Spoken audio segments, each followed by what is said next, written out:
क्या कभी ऐसा हुआ है कि आपने रात को खिड़की से पर्दा हटाया हो और सामने कोई अजीब सा नजारा आ गया हो, जैसे कि स्पाइरल लाइट्स का अंधेरे को घेरा जाना या आसमान में रेंगते हुए तारों की रेलगाड़ी। कभी कभी जो चीजें हम देखते हैं वो इतनी अजीब होती हैं जिससे अपनी आंखों पर भरोसा नहीं होता। भले ही लोग ऐसी चीजों को कैमरा में कैद कर भी लें तो भी इन्हें एक्सप्लेन करना नामुमकिन हो जाता है। तो आज की वीडियो आकाश की कुछ ऐसी ही अजीब और गरीब घटनाओं के नाम है जिन्हें एक्सप्लेन करना बहुत ही मुश्किल तो है, पर शुक्र है कि नामुमकिन नहीं है। घुमाऊ स्पाइरल। बात है 9 दिसंबर 2009 सुबह 6:45 की। नॉर्वे का पूरा आसमान जगमगा उठा, जिसकी वजह सनराइज नहीं बल्कि एक विशाल घूमने वाले स्पाइरल था जो धीरे धीरे बढ़ता जा रहा था। ये साइज में खतरनाक तरीके से बढ़ रहा था। इसके पीछे लाइट की एक नीली पूंछ भी थी, लेकिन ठीक 10 मिनट के बाद वो गायब हो गया। यकीन नहीं आता ना, लेकिन कई लोगों ने इस घटना को कैमरा में कैद कर लिया और इस अजीब स्पाइरल के फुटेज ने इसे दुनिया भर में एक सनसनी बना दिया। ड्यूरेशन लंबी तो थी पर मीटियोर नहीं हो सकता, और प्रूफ के लिए अलग अलग एंगल से ली गई इसकी बहुत सारी फोटोज भी मौजूद थी। कुछ ने कहा कि मौसम को वेपनाइज करने के लिए डिजाइन किया गया एक फेल एक्सपेरिमेंट था। बस सुनिए, कुछ चाटुकारों ने यहाँ तक कह डाला कि ये ओबामा की देखरेख में एलियंस का स्वागत कर रहा था। खैर शुक्र है कि एलियंस नहीं थे। तो तार फेंको ये टीन की टोपी। अगले दिन रूस की रक्षा सेना ने खुलासा किया कि उसके पास के सबमरीन से बुलावा बैलिस्टिक मिसाइल का परीक्षण किया गया था। मिसाइल के तीसरे चरण के इंजन पर एक नोजल डैमेज हो गया था, जिससे एग्जैक्ट बगल के बाहर निकल गया और मिसाइल गोल गोल घूमने लग पड़ी। इसे साबित करने के लिए इस तरह की एक नकल तैयार की गई। शुक्र है कि इससे सच सामने आ गया, पर शुक्रिया जो जरा संभाल कर रखें। ये बैलिस्टिक मिसाइल टेस्ट था जो कि फेल हो गया। सोचिए अगर ये पास हो जाता तो। बिन बुलाए मेहमान। किस्सा है 7 फरवरी 2022 की सुबह का। मैक्सिकन सिटी चिहुआहुआ में क्यूहेटेमोक शहर के ऊपर का आसमान एकदम साफ था, मस्त, एकदम शांति से भरा दिन था। तभी अचानक से ये हुआ।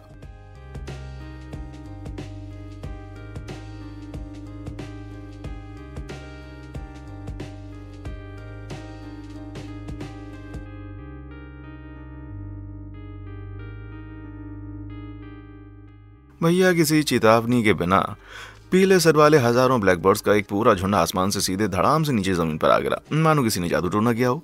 कई गिरते ही मर गए, लेकिन झुंड की बड़ी मेजॉरिटी ने खुद को समेटा और रो गए। इस घटना ने लोकल निवासियों को हैरान कर दिया और वो सर खुजाते हुए ये सोचने लगे कि पक्षियों के इतने बड़े झुंड के आसमान से टपकने की वजह क्या हो सकती है। कुछ लोगों ने कहा कि ये झुंड बिजली की लाइन से टकरा गए होंगे जिससे जोर का झटका लगा हो, पर बाकियों ने कहा कि इसका जिम्मेदार बेलगाम प्रदूषण है। लेकिन फिर हुई एंट्री एक्सपर्ट्स की। उनकी माने तो किसी शिकारी पक्षी ने इस झुंड पर हमला बोल दिया होगा। झुंड को पकड़ने के लिए पीछा करते हुए इसने उन्हें अलग थलग कर दिया होगा, जिससे पूरा झुंड इस तरह क्रैश हो गया। लेकिन ये पूरा सच नहीं है। हो सकता है कि किसी और वजह से इन पक्षियों को जमीन पर गिराया गया हो। समझे कि नहीं प्यारे? समझ गए तो कमेंट सेक्शन में आकर बताओ। तारों की रेलगाड़ी।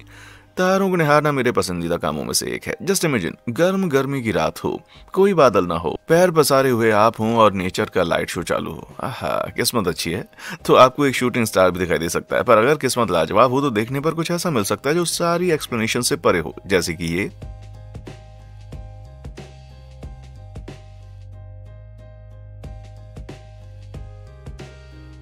ना ना ना, मैं कोई एस्ट्रोफिजिसिस्ट नहीं हूँ, लेकिन इतना तो मैं भी जानूं कि तारे स्थिर बिंदु होने चाहिए। उन्हें आसमान में रेलगाड़ी बनाना मना है। पर इसके उलट मई 2021 में वाशिंगटन में ये देखा गया। लेकिन उससे कुछ महीने पहले ब्राजील के एल्डो मचाडो ने ऐसी ही घटना देखी। फर्क ये था कि ये धरती के ज्यादा करीब थी। और 2020 में यूके के इयान टेलर ने भी यही चीज देखी थी।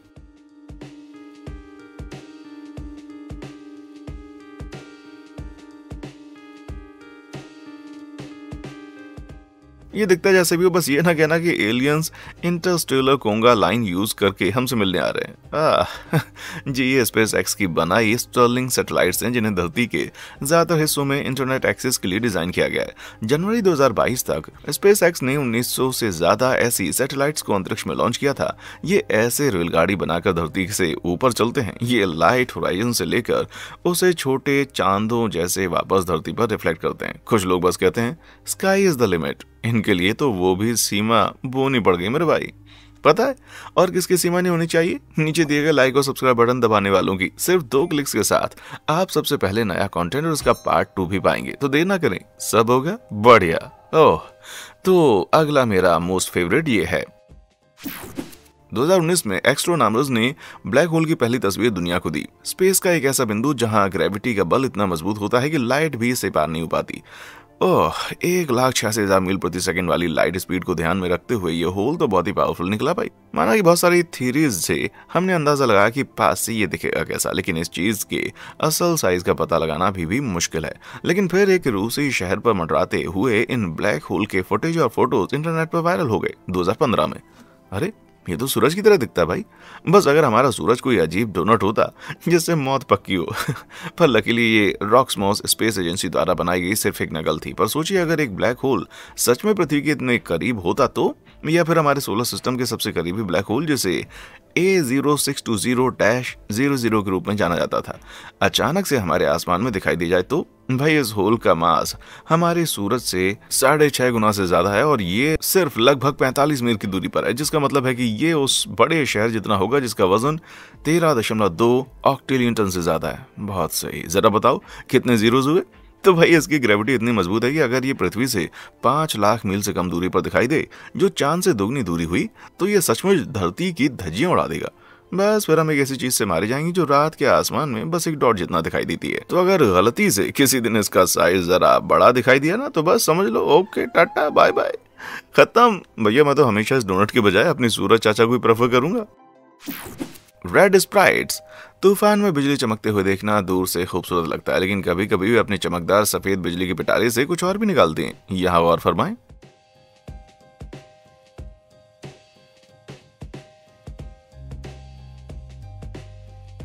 क्या आपको कुछ दिखाई दिया? चलिए इसे स्लो मो में देखते हैं। अब देखिए, हाँ वही अजीब सी लाल स्ट्रीक्स। अरे नहीं, इस लड़के का कैमरा खराब नहीं है। 2015 में नासा ने भी अंतरिक्ष से ऐसी ही लाल फ्लैश की एक तस्वीर ली जो तूफान के ठीक ऊपर मंडरा रहा था। ये चमक लाइटनिंग तो नहीं है, ये पक्का है। पर फिर वो है क्या? ये पता चला है कि इन्हें रेड स्प्राइट्स कहा जाता है। देखने में लग सकते हैं कि वे तूफान के सेम लेवल पर हैं, लेकिन ये चमक जो मेसोस्फीयर में होती है तूफान से लगभग 1.5 लाख फीट ऊपर है। भले ही वे कैमरा में छोटे दिखते हो, पर ये लगभग 30 मील तक फैल सकते हैं भाई। पर आखिर है क्या? खैर थोड़े में जान लें कि ये साइंटिस्ट भी नहीं जानते। वे बस ये जानते हैं कि लाल स्प्राइट्स अक्सर जमीन के पास लाइटनिंग के एक मजबूत पॉजिटिव झटके से ट्रिगर होते हैं। मोस्टली क्लाउड से ग्राउंड लाइटनिंग में नेगेटिव चार्ज होता है, लेकिन पॉजिटिव लाइटनिंग का पॉजिटिव चार्ज होता है। भले ये सभी लाइटनिंग का सिर्फ 5% से कम बनाता हो, लेकिन ये नेगेटिव लाइटनिंग से 10 गुना ज्यादा मजबूत है। ये इतना मजबूत है कि ये एटमॉस्फेरिक मॉलिक्यूल्स को आयंस में तोड़ देता है, और ये माना जाता है कि आयंस हवा में मॉलिक्यूल से टकराते हैं जो इन स्प्राइट्स को बनाता है और ऐसा रंग देता है। लेकिन सिर्फ एक थ्योरी है। निजी तौर पर मुझे ये लगता है कि ये किसी बिजली के झटके के आसमान में रहने वाली इनविजिबल जेलीफिश की देन है। तो उनके गुणगान के लिए कोई थीम सॉन्ग तो सोचना पड़ेगा ना भाई। मुझे लगता है बॉलीवुड फिल्में देखना बंद करना पड़ेगा। Red lightning. यार अभी तो हमने रेड स्प्राइट्स को कवर किया, तो अभी रेड लाइटनिंग क्या भला है? ये तस्वीर कई साल पहले इंटरनेट पर सामने आई थी, जिसमें कई लोगों ने दावा किया था कि ये एक खतरनाक रेड लाइटनिंग वाला तूफान था। ये सिर्फ मैं ही हूँ, लेकिन क्या ये अकीरा से न्यू टोक्यो विस्फोट जैसा नहीं दिखता? हॉलीवुड के दीवाने समझ चुके होंगे, है ना। Back to reality. तो इंटरनेट के इन दावों के बावजूद बता देंगे ये रेड लाइटनिंग का तूफान नहीं है, बल्कि ये तो इस गोले का भी नहीं है। हाँ, ये जरूर होराइजन पर बिजली की एक बड़ी लाल गेंद की तरह दिखता है, पर अगर आप उस होराइजन को फॉलो करें तो आप देखेंगे कि ये एक्चुअल में एक क्रेटर है। जी हाँ, ज्वालामुखी का लावा है, लाइटनिंग नहीं। पर दोनों खास अलग नहीं होते। इन ज्वालामुखियों और बिजली का चोली दामन का साथ होता है। जब एक ज्वालामुखी फटता है तो इसकी राख और बर्फ के टुकड़े हवा में तेजी से टकराकर ज्वालामुखी के ढेर में स्टैटिक इलेक्ट्रिसिटी पैदा करते हैं, जिसे डर्टी थंडरस्टॉर्म कहते हैं। जैसे कि ज्वालामुखी विस्फोट की डर्टी पिक्चर काफी नहीं थी। समुद्र के नीचे आकाश। हाँ, बादल कभी भारी तो कभी हल्के और सफेद चादर जैसे होते हैं जो आसमान के ऊपर बेचते रहते हैं ना। सोचो आपने नजर उठाई और ये दिख गया तो।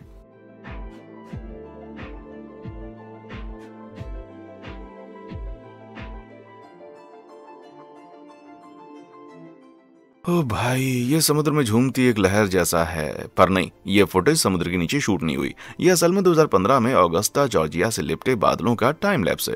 उस समय इस घटना को क्या नाम दे ये कोई नहीं समझ पाया, क्योंकि ये बहुत कम देखा गया था। लेकिन 2017 में विश्व मौसम विज्ञान संगठन ने आखिर इस घुमक्कड़ क्लाउड वेव को ऑफिशियल नाम दिया अंडुआलाटस एस्पेरियाटस। ये 60 से ज्यादा सालों में क्लाउड्स एटलस में जोड़ा गया पहला क्लाउड फॉर्मेशन बन गया। लेकिन ये बादल इतना सुंदर कैसे झूमते हैं?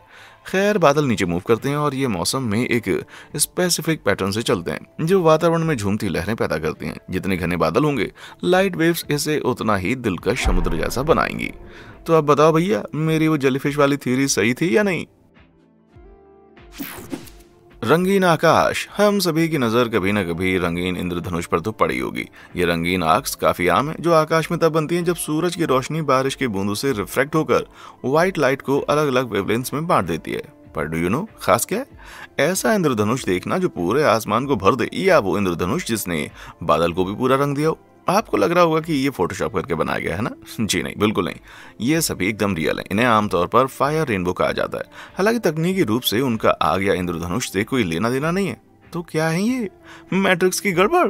LGBTQIA सपोर्टर एलियंस का साइन? दरअसल इन्हें सरकम हॉरिजॉन्टल आर्क्स कहा जाता है और ये आइस हेलो फिनोमेनो के हिस्से हैं, जो लाइट के छल्ले और आर्क्स होते हैं जो सूरज की रोशनी हवा में बर्फ के क्रिस्टल के बीच से चमकने पर दिखते हैं। तो इन हेलोज के टॉप पर सरकम हॉरिजॉन्टल आर्क बनते हैं जब हेक्सागोनल शेप के ये बर्फ क्रिस्टल एक पेड़ से पत्तियों की तरह आकाश से नीचे की ओर बहते हैं। तब लाइट बर्फ के क्रिस्टल्स होकर गुजरती है जो एक दूसरे से 60 डिग्री दूरी पर होते हैं। तो लाइट अपने इंद्रधनुष जैसे कंपोनेंट्स में रिफ्लेक्ट हो जाती है।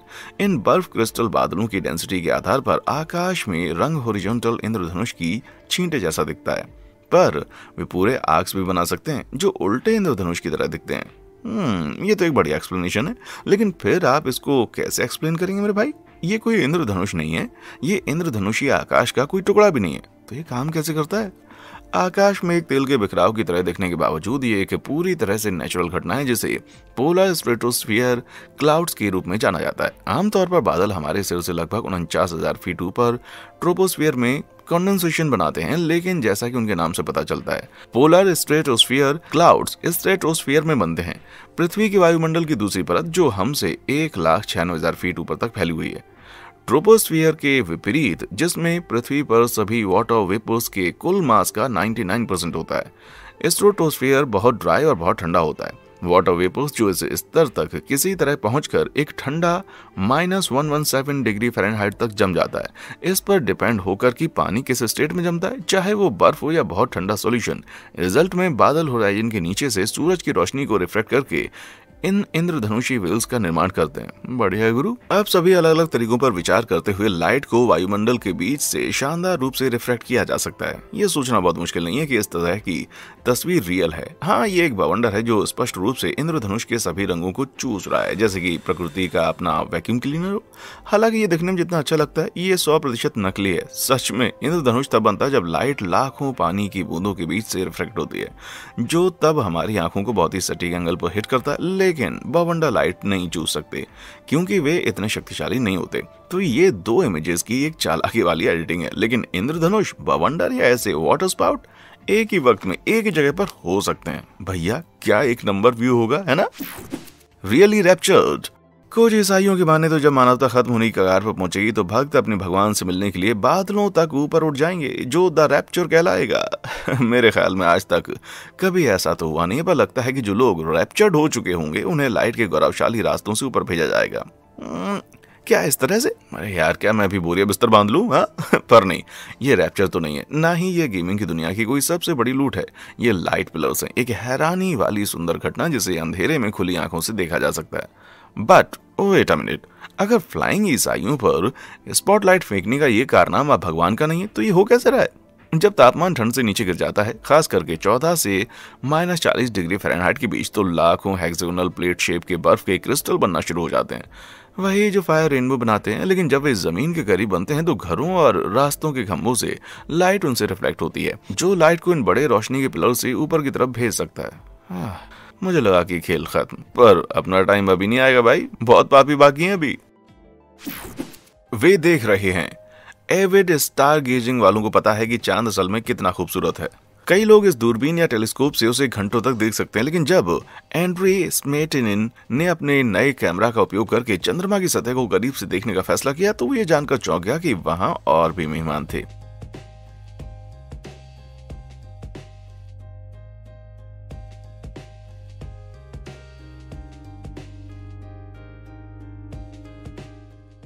एंड्रयू ने लगभग एक ही दिशा में आकाश में धीरे धीरे घूमते हुए 3 गहरे काले बिंदुओं को देखा था। एंड्रयू के अनुसार उन्होंने अनुमान लगाया कि वे 310 मील की ऊंचाई पर उड़ रहे होंगे, मतलब वो थर्मोस्फीयर में कहीं थे। पृथ्वी के वायुमंडल की एक परत जो कि नियमित विमानों की उड़ान वाली ऊंचाई से 40 गुना ज्यादा है। तो अगर ये विमान नहीं है तो क्या ये अज्ञात उड़ने वाली चीजें एलियन से जुड़ी हो सकती हैं? माफ करें, मैं टिन की टोपी उतार देता हूँ। नहीं, ये एलियंस नहीं है। सबसे अधिक संभावना है कि सैटेलाइट्स की एक सीरीज हो, 12,470 में से कुछ ज्यादा, जिन्हें कभी स्पेस में लॉन्च किया गया हो, जबकि इनमें से केवल 5,200 सैटेलाइट्स वर्तमान में कार्य कर रहे हैं। फिर भी इसकी संभावना ज्यादा है कि वे 3 बिंदु सिर्फ सैटेलाइट हैं। लेकिन ध्यान और याद रखना, किसी दिन ऐसे ही एलियंस हमारे मेहमान बन के घर पहुंच जाएंगे।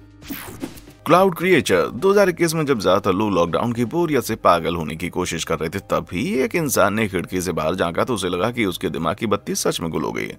15 मार्च को एक फेसबुक यूजर ने तूफान को लाइव स्ट्रीम करने का फैसला किया। इसलिए नहीं कि वो उब गया था, बल्कि इसलिए कि उसे लग रहा इसमें उसने कुछ अलग देखा है, कुछ बड़ा। सच कह रहा हूँ, लाइव स्ट्रीम पर ऐसा लग रहा था मानो जैसे बादलों में छुपकर हवा में कुछ डरावना तैर रहा है। इसकी 2 चमकदार चमकीली आंखें एक वक्त पर जैसे कैमरा घूर रही हूँ। स्ट्रीम को कुछ ही घंटों में 75,000 से ज्यादा बार देखा गया और कमेंट्स में डर से सबकी हवा टाइट लग रही थी। लोगों को पूरा यकीन हो गया था कि कोई अदृश्य काला साया उन्हें आसमान में सता रहा है। ऊपर से कम वक्त लॉकडाउन। जी हाँ, आपने सही अनुमान लगाया। उन लोगों को चिंता करने की जरूरत नहीं थी। इंटरनेट जासूसों ने कुछ पड़ताल की और पता लगाया कि ये लाइव स्ट्रीम असल में एक वीडियो था, जिसे बेसिकली 2018 में अपलोड किया गया था। इसे मैकलुलेन ने बनाया था, मलेशिया के डिजाइनर और प्रोग्रामर जो कि विजुअल इफेक्ट्स के जानकार थे। वे कुछ अलग इफेक्ट्स के साथ एक्सपेरिमेंट कर रहे थे और उन्होंने इस वीडियो को एक टेस्ट के रूप में बनाया था। तो उन्होंने बादलों में राक्षस बनाने के लिए इसका यूज किया था क्या? सुनिए, एक रबर बतख। जी हाँ, शुक्र है, अंधेरे में नहलाने की मम्मी की ड्यूटी खत्म हुई। सुनहरी सुबह। अच्छा, आप बादल को कैसे डिस्क्राइब करेंगे? रोई सा, सफेद, फूला हुआ? मतलब ट्यूब जैसा लंबा नहीं, है ना? अगर ऐसा है तो भाई साहब ये क्या है फिर?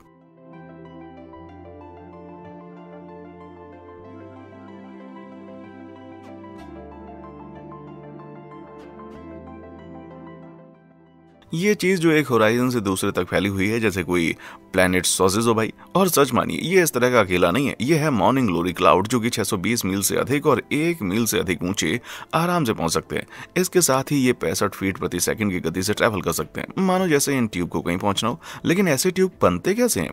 जी, वैज्ञानिकों के पास भी कोई ठोस जवाब नहीं है। शायद बादल ज्यादा समझदार हो गए। इसमें नमी और तापमान एक इम्पॉर्टेंट फैक्टर है, क्योंकि वे अक्सर समुद्र तट के किनारे देखे जाते हैं, जहां बहुत अधिक नम हवा होती है। गर्म हवा की आने वाली लहर इस नम हवा को ठंडे ट्रोपोस्फियर में ले जाती है, जहां ये ठंडी होकर कंडेंस हो जाती है। ये तब कंडेंशन के स्तर के नीचे हवा के बहाव के साथ गिरता है। तभी कभी कभी फिर से ऊपर धकेलने से पहले वो कंडेंसेशन का एक और शिखर बन जाता है। हालांकि वैज्ञानिक सटीक मौसम प्रणालियों के बारे में पक्के नहीं है, जो इस तरह के बादलों के लिए सही जगह बनाने के लिए जिम्मेदार है। माना कि ये पूरी तरह से समझ में नहीं आते, पर ये दिल में जरूर आते हैं भाई, है ना? बबल रैप से भरा आकाश। अभी तक हमने 3 तरह के बादल देखे, ट्यूब क्लाउड, इंद्रधनुषी बादल और वेव क्लाउड। तो अगर आपको लगता है कि अब हमारे पास आपके सरप्राइज के लिए अजीब बादल नहीं बचे होंगे, तो मेरे दोस्तों आप गलत हैं, क्योंकि इस अद्भुत मैनमेड क्लाउड फॉर्मेशन पर नजर डालना बाकी है, या जैसा मैंने इन्हें नाम दिया है, बबल रैप स्काई।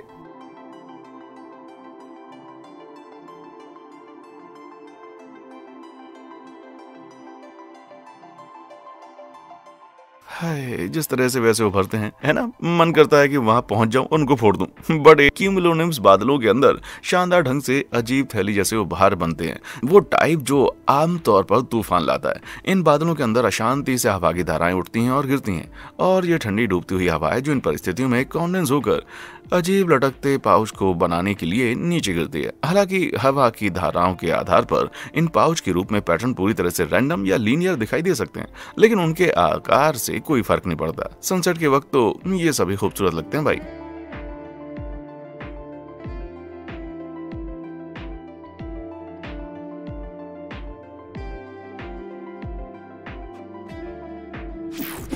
ऊपर देखना मना है। जब मैं इंटरनेट पर आसमान में होने वाली अजीब और खूबसूरत घटनाओं को ढूंढ रहा था, तो कुछ ऐसी तस्वीरें सामने आ रही थी। वे ग्रामीण इलाकों और सड़कों के लैंडस्केप थे, लेकिन उन सभी के बैकग्राउंड में किसी न किसी प्रकार का बहुत बड़ा फिगर था। इनमें से कुछ रात में हाईवे को डरावना करते हैं, जैसे मानो उनके ऊपर खतरनाक गार्डियन हो।